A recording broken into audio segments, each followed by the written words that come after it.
All right, next thing up on the docket, we got last night a continuation of the live action shorts from last year, where it was Godzilla versus Jet Jaguar, and then at the very end, Ghidorah comes out, and Godzilla and Jet Jaguar decide to team up and try to fight him.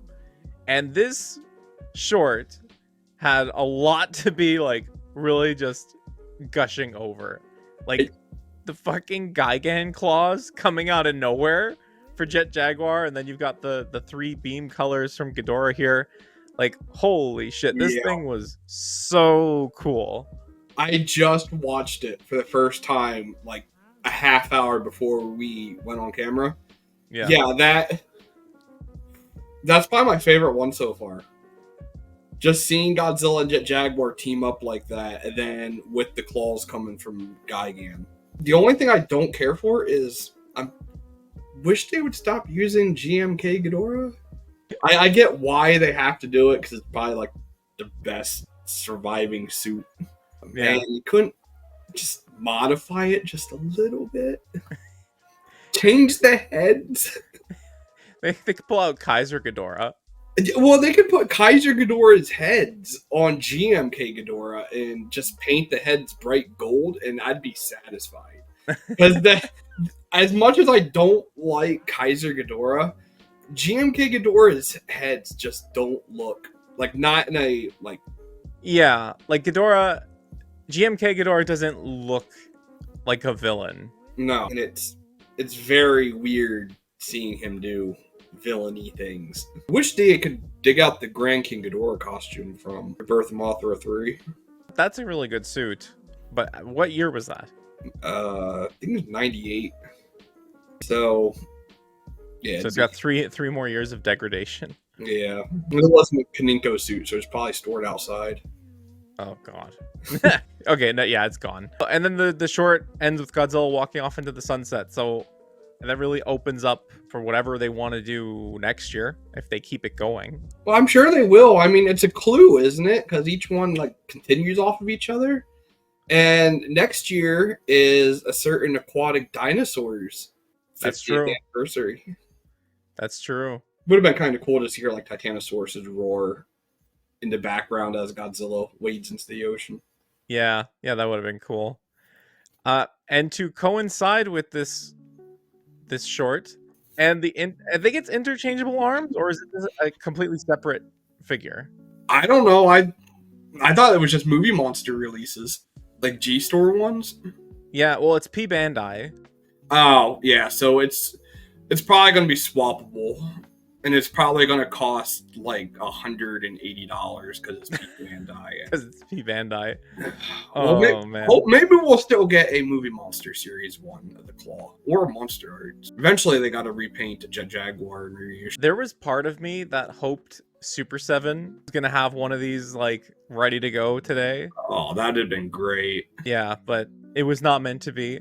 Well, it's not meant to be yet. I'm sure that Brian was watching the short film and be like, oh my gosh, we need to make this figure. But what a time to be alive that we have an action figure of Jet Jaguar with Gigan. It's every single year I keep having to say stuff like, if you would have told me this was happening 10 years ago, I would have laughed. Yeah. If you would have told me we'd be seeing Jet Jaguar with Gigan claws 3 years ago, I would have laughed. And yet, here we are. So at this point, I think all bets are off. We're going to be able to see just about anything. Yeah. It's funny you say that because I actually had a moment yesterday where I messaged like Tass and Mike, and I sent them the photo, like the new solicitation, the Haya Kong, where he's like got the beast gauntlet like this. And I told them, I said, if you told me 5 years ago that this figure was from the highest grossing Godzilla movie of all time, like I would have laughed you out of the psych ward. It's a great time. It is a great time to be a Godzilla fan. Yes. Like it is amazing. Like everything that's coming out, everything we're getting. I think we're eating better than Star Wars fans did during the prequel days. Because everything we're getting doesn't suck. Got him.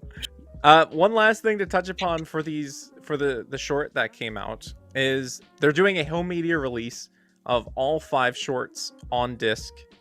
I actually didn't know this. Yeah, this is, I think it's going up in March, I think. So first half of next year. Hopefully it's region free and we'll be able to pick it up and watch it.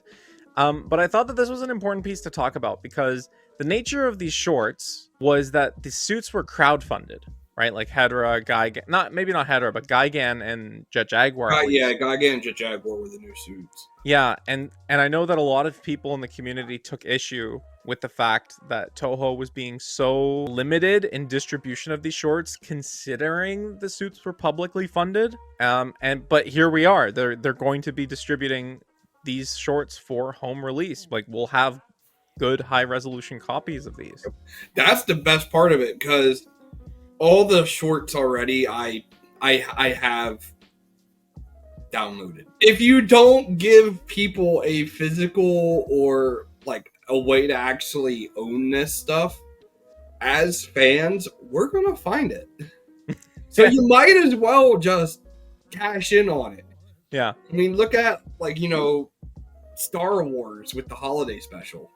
Yeah. You can try to hide it. You can try and bury it as much as you want. But when you have a dedicated fan base and it's out there, we're going to get it.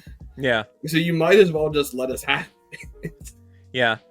What is it? Gabe Newell from Steam said that piracy is a service issue. It's like piracy happens when it's the most convenient means. Mm-hmm. Now, that's not to say, like, if this gets a US release or a region 0 release, I'm going to get it. Just like I get everything else that I end up downloading. Yeah. Yeah. I don't know if that's something I should put online or not. It's out there. Toho's going to come after you now. Oh, no.